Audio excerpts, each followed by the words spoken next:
Back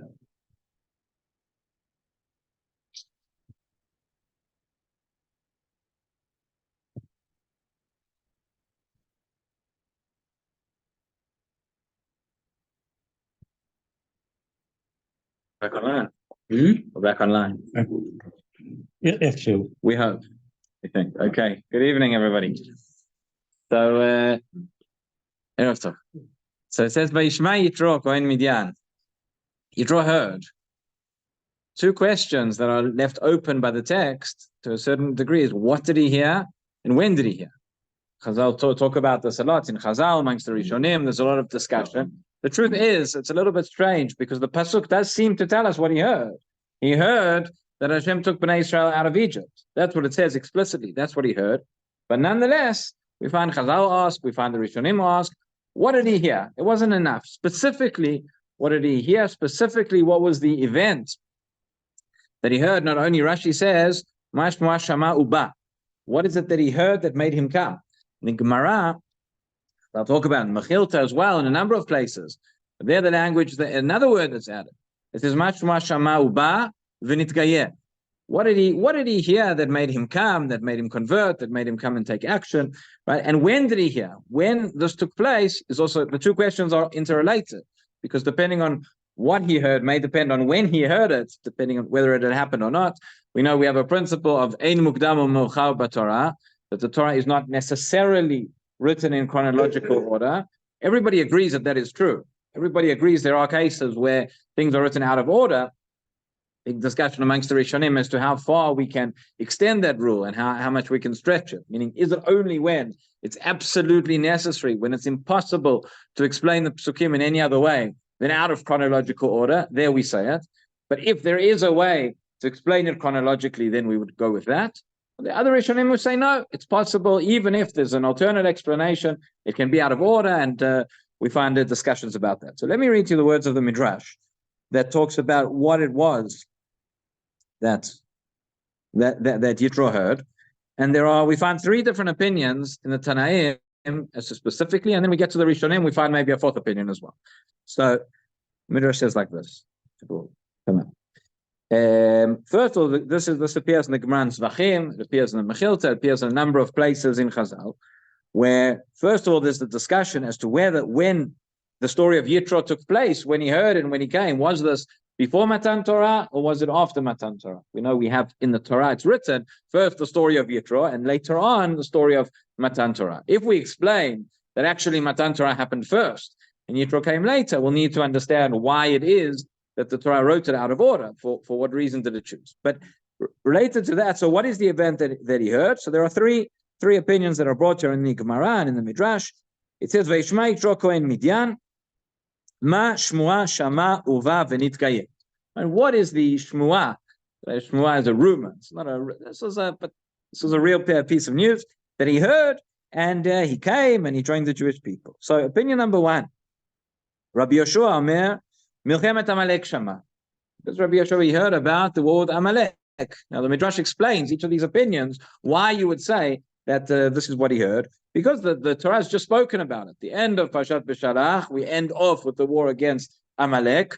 This is also a Shmuel that's been in the news a lot recently, but for other reasons. But immediately it says Vayishma Yitro. So it says Rabbi Yoshua, he heard about Milchemet Amalek that just took place. It says it right there. That Yeshua fought against Amalek and against the nation. Okay, that is opinion number one. When Yitro heard about the story of Amalek, he heard about this war, he heard that Am Yisrael was victorious, he decided to come along and join them. Opinion number two, Rabbi Elazar Modai. Rabbi Elazar Modai Omer, and this is the one which is going to require a lot of explanation, because he says, Matan Torah Shamauba. He heard about Matan Torah. He heard about Mamad Har Sinai. So again, that's why I gave the introduction to say Torah in Mukdam u'Meuchar b'Torah, because you'll all raise your hands and shout at me, what are you talking about? Matan Torah hasn't happened yet. So Rabbi Elazar Modai obviously understands that Vayishma Yitro, it's written here, it's written before Matan Torah, but it took place after Matan Torah. Okay. And he says, She'nitna Torah Yisrael, When the Torah was given, when Ma'amad Har Sinai took place, this was heard throughout the entire world. All the kings of all the nations were fearful, they were trembling in their palaces. And they sang Shira. So then what happened? It continues. So all the nations of the world heard something was going on. Something was up. So they all went to the prophet, which they had, which is Bilam HaRasha. And they said to him, what's going on? They said, Ma kol ha'amon asher shamanu. We're hearing this noise. We're hearing something. Something is happening out there. Shema mabul ba'le'olam. Maybe there's another flood. We've spoken about it once. I'll maybe mention again in a few moments. Explanation of Rabbi Meir Shapira of this to this Gemara. But why did they think there was a flood? Of all the things, they hear a noise. Different things have happened over the course of history. Why a mabul? But they think there's a mabul's come to the world. So they ask Bilam. Bilam says no. So Amalem Hashem lemabul yashav. Amalem vayeshev Hashem melech leolam. Okay. Kvar nishba kadosh baruch hu sheino mavi mabul leolam. Says Bilam to the nations, don't worry. Hashem has promised there will be, we know we have the Keshet, Be'anan, that is a sign. There'll never be another flood that will come and destroy the world again. That is not what's taking place. So Amrulo, Mabul shel mayim eino mavi, ava mabul shel esh mavi. They said, okay, he won't bring another flood of water. Maybe it's through fire. Maybe there's an earthquake. Maybe something else is going on. Shneemar, ki ba'esh Hashem nishpat, amalem, kvar nishba she'eino mashrit kol basar. So he says, don't worry, he's promised he's not going to destroy the world again. So they said, okay, but so what's going on? So it's not a mabul, it's not water, it's not fire, it's not whatever. Something's up. So he says, Amar lahem, beautiful language, right? Why Bilam is the one who's saying this, but he says, Chemda tova yesh lo bebet gnazav. Hashem has got a great precious gift that he's kept in his storehouse, so to speak. It's been there, it's been waiting 974 generations before the world was created. We won't try to understand right now what that means. But in any event, it's been there, it's been waiting, it's been reserved, it's been guarded for a long time. And he wants to give it to his children. And all the nations of the world answer back to Bilam, says the Gemara. So that is the second opinion. A lot to talk about in terms of this midrash. I just mentioned Rabbi Meir Shapira of Lublin was the founder of Daf Yomi. So he said, why does it say of all the things? Why do the nations of the world come and say maybe it's a flood, maybe it's a mabul? Of all things, he says the pasuk in the Navi tells us that we know that in the future the lion will lie down with the lamb. Right, all the animals, there will be peace. There will be peace once again amongst whether that is Rambam says that's all metaphorical. But there'll be peace amongst creatures, unique harmony amongst all mankind and all creatures. So he says this actually took place once in history. There was a time when all the animals got along, when everybody was, where was that? That was in Tevat Noach.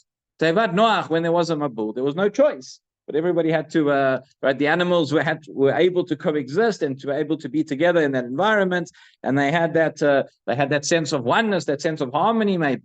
So he suggests, he says, when the Torah was being given, when it was Har Sinai, that was the time, we mentioned it on Shabbat as well, the way everybody was what? One people, the sense of harmony once again came along. So the nations of the world came to Bilam and they say, we can feel something. We can sense that something's going on. And there's the sense of, everybody's coming together. That happened before once upon a time. That happened in the Mabul. Maybe it's the Mabul again. He says, no. It's not a Mabul. It's Hashem giving Torah to his nation. Meaning, it says Rabbi Meir Shapira, there are two different types of unity. There are two different types of harmony, of people coming together. He says, what took place?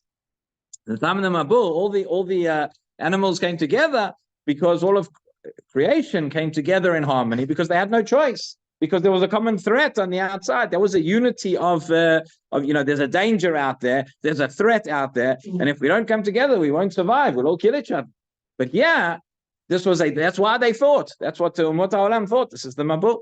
But yeah, really, it was a different type of unity. It was Ke'ish Echad B'Lev Echad, not because of Ein Breira, not because there's no choice, but because there's a common goal and there's a common purpose and there's a common mission, and that's why we were united then. And of course, the parallels till today, are obvious. But so that is the second opinion. That's the second opinion that says that what Yitro heard was Matan Torah. And then third opinion in the Midrash says Rabbi Elazar Omer, Kriyat Yam Suf Shama Oba. He heard about Kriyat Yam Suf. Also, we just read in Parashat B'Shalach, that definitely came before. Shema Oba Shneimar, Vahi Kishmoa Kol Malchei Amori, Va'af Lachav Hazonah. Later on in Sefer Yoshua, we see that Rachav says to the Meraglim, Ki Shamanu et Oshel Ovish Hashem et Mei Yam Suf. That says explicitly, so we see that the nations of the world, everybody hears about the Yam Suf.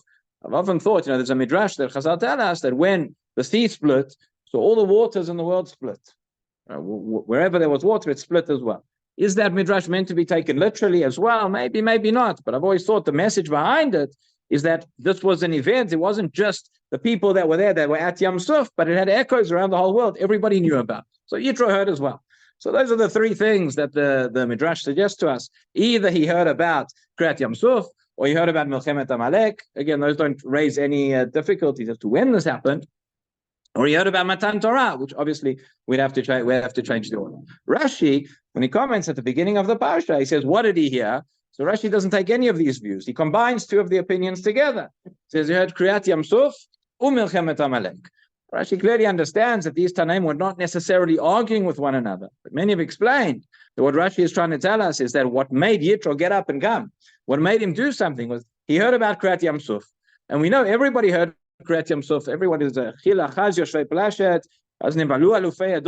everybody was shaken up by it. Something happened, this great big miracle. Hashem done something to his people. Okay, so something, there's a change in the world. But then comes Milchemet Amalek.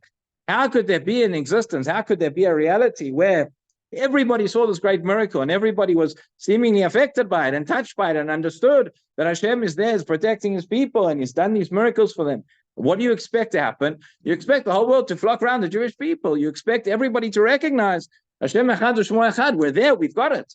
And yet no, it's followed by Milchemet Amalek. It's followed by they come along and attack, meaning that inspiration, that understanding, or that momentary awakening was nothing more than a moment, and it passed, and those people lost it. So Yitro says, if after Kriyat Yam Suf there can be Milchemet Amalek, it can happen to them, it can happen to me as well, it's not enough. I've got to get up and do something. Got to take that inspiration somewhere, and therefore he comes and he joins, and that is what Rashi says, that is Shema Shama Uba. Rabbi Chananya ben Akasha Omer, HaKadosh Baruch Hu lezakot Yisrael, lefarech ba'alem Torah mitzvot, shnei madrech v'atzman tzidko yagdil Torah v'yadim.